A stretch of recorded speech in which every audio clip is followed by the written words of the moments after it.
Alright, it's time to answer that one big question. Is this the coolest looking phone or what?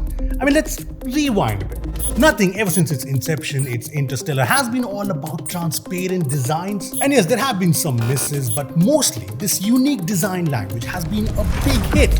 This, however, this changes things.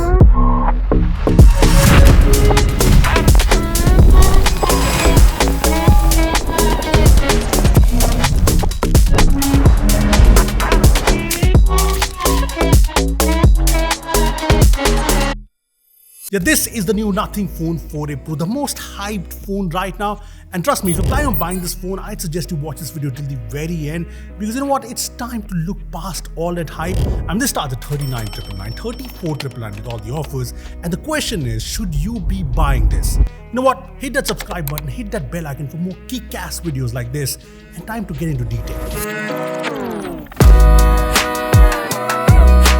So this is the new Nothing Phone 4a Pro in all its glory, and let's face it, all the hype has been around this design.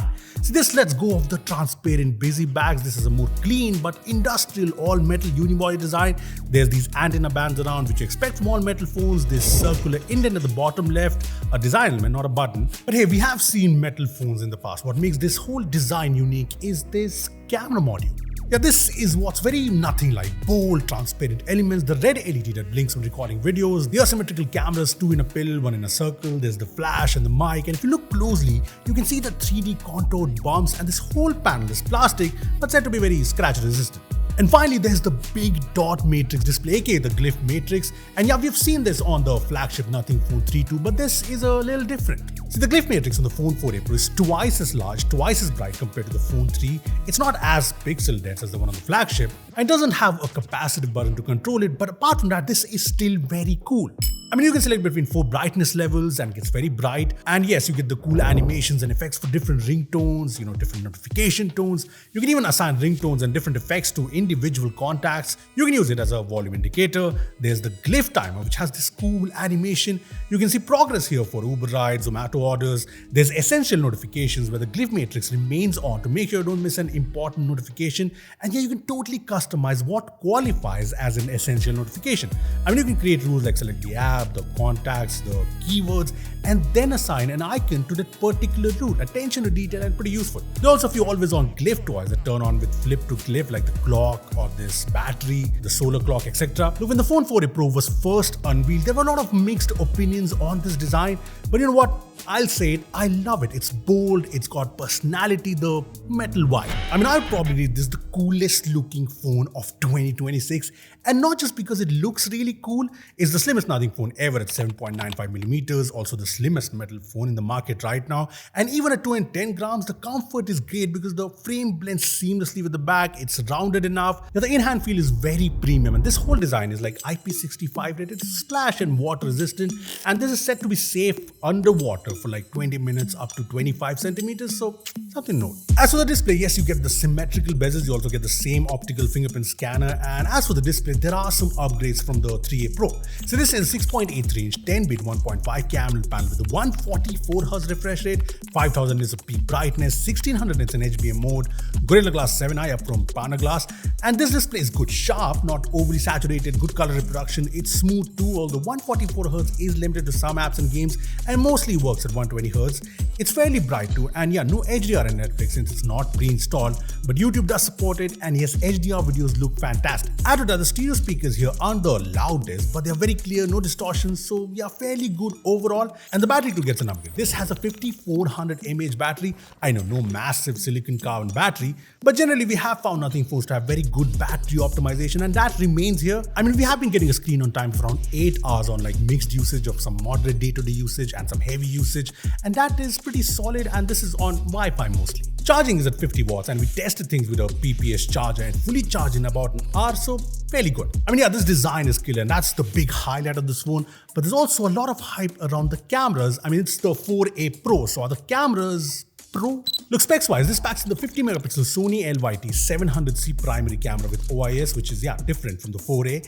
And then there's the 50 megapixel Samsung JN5 Tetra Prism periscope telephoto with 3.5x optical zoom, which we have seen on the 4A too. And lastly, the same 8 megapixel ultra wide angle camera from the 4A. And on the front, you get the 32 megapixel front camera. Now, talking about the primary camera first, I found it to be surprisingly good. I mean, points to note, nothing has tuned the cameras for very accurate skin tones and colors. Even the HDR performance is great, controls shadows very well. And when you zoom in photos, for example, in this one, you can see there's good details too. Even in low light, the photos are well exposed while retaining details and textures. And again, something to note all the time, the colors and skin tones are always on point. Even the portraits with the periscope telephoto are also very good.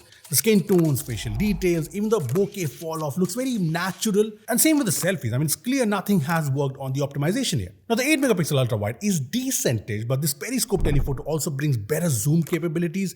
I mean, 7x in-sensor crop zoom up to 140x digital zoom. The first phone to zoom at a crazy 140x. And 7x shots are actually sharp and nice. Even 20x shots are usable. And yes, 140x works too if you really go in. But hey, here's a more controversial take on the cameras that'll probably give you a better idea of where this stands. See, we compared the cameras from the Phone 4a Pro versus the Nothing Phone 3, and you know what? In a lot of scenarios, I actually found the 4a Pro to be better, especially in terms of skin tones and colors, be it on the main camera or in portrait mode with the telephoto lens.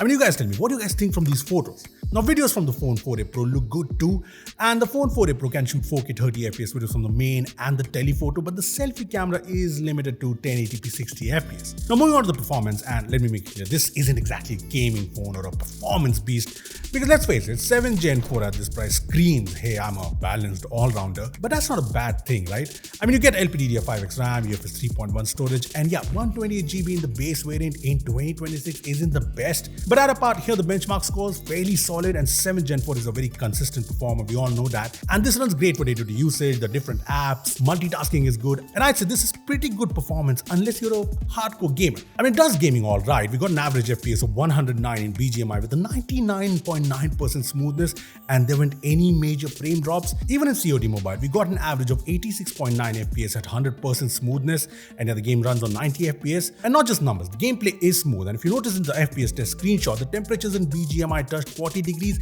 but it never really felt uncomfortable to game on. See, from what we noticed, the heat dissipation seems to be pretty good here, and that's important because metal phones in the past have been kind of infamous for, some heating issues, and I'd guess the vapor chamber cooling, which is fairly big here, does keep the temperatures in control. Now, the software is also well optimized. This is running Nothing OS 4.1 based on Android 16, and this will get 3+6 years of Android updates. Not the best in the segment, but credit where it's due, Nothing OS remains one of the best Android skins out there.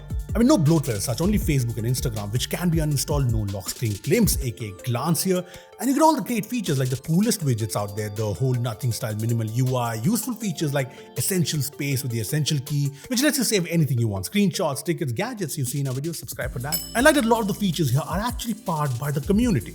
I mean, just swipe right on the widget screen and there's a new page that features interactive widgets, mostly made by the community members. For example, take a look at this arcade shooter game, which is within a widget, and you can play this from the home screen. So much fun. And then there's the Glyph Battle widget, where you get to make your own team of Pokemons and then battle them. I mean, this is like every 90s kid's dream cartoon. And there's several such widgets that you can explore at your home screen. Or you know what, you can even make them yourself through Nothing Playground, and this is pretty awesome. I'm not trying to praise Nothing or anything, and there are a few things that they need to do better, but it's good to see how involved they are with the community. Now, in terms of connectivity, this has Bluetooth 5.4, Wi-Fi 6, you get the dual SIM slot, and I had no issues at all in terms of calling or network. And if you're wondering, you get NFC here, but there's no eSIM support. Anyway, it's time for the verdict. Should you be buying the Nothing Phone 4a Pro? Look, there's actually a lot to like here. I mean, say what you will about Nothing, but they make some of the most refreshing looking phones, and this is just that. This design is the biggest appeal, and add to that a very balanced all-rounder approach everywhere else, be it performance or battery. The cameras, which are actually very good. I mean, it's not perfect, what with the IP rating or no 4K support in the front camera, but if you're looking for a premium, balanced package with a polished software experience, really good cameras, then yes, recommend it. But yeah, if you still have any more questions on the Nothing Phone 4a Pro, make sure to comment down below, we'll answer them. If you want any comparison videos, let us know. And yeah, if you still haven't subscribed, even after that kick-ass intro, all of this,